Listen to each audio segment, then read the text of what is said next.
Kasih ibu bapa yang tiada terkira, mari kita sejenak mengingat kasih ibu bapa yang tiada terkira.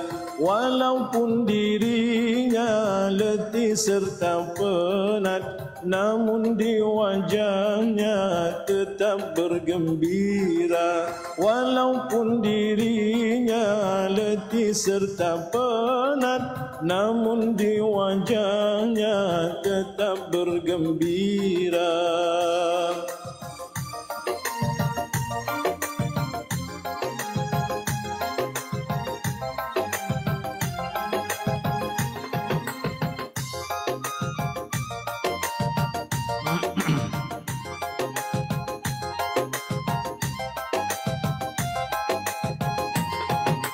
Cobalah bayangkan kasih ibu bapa yang mengasuh kita petang dan pagi. Cobalah bayangkan kasih ibu bapa yang mengasuh kita petang dan pagi. Hanya dibayangkan banyaklah yang lupa, setelah dewasa tak terkenang lagi. Hanya dibayangkan banyaklah yang lupa, setelah dewasa tak terkenang lagi.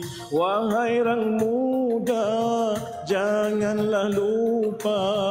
Wahai orang muda, janganlah lupa.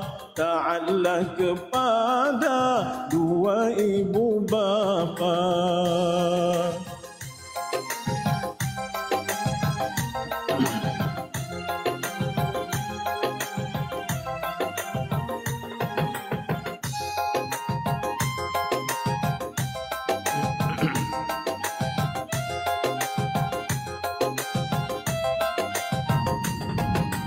Jangan Anda kan menjadi anak yang durhaka pada ibu bapa. Jangan Anda kan menjadi anak yang durhaka pada ibu bapa. Balasan di dunia dah banyak terjadi, berbagai derita yang datang menimpa. Balasan di dunia dah banyak terjadi, berbagai derita yang datang menimpa.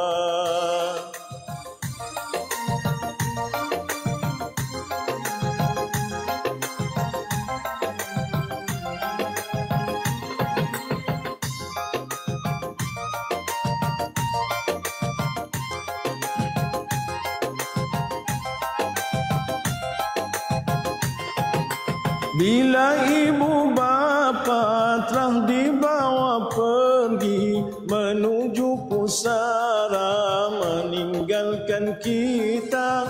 Bila ibu bapa telah dibawa pergi menuju pusara meninggalkan kita, baginya permata tak berguna lagi selain doa dari anak yang bertakwa. Baginya permata tak berguna lagi selain doa dari anak yang bertakwa.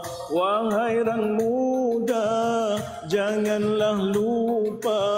Wahai orang muda, janganlah lupa. Taatlah kepada dua ibu bapa. Mari kita sejenak mengingat kasih ibu bapa yang tiada terkira.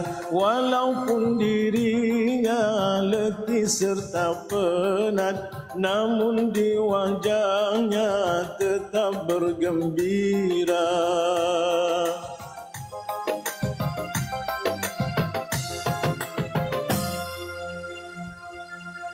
Masya Allah. Masya Allah.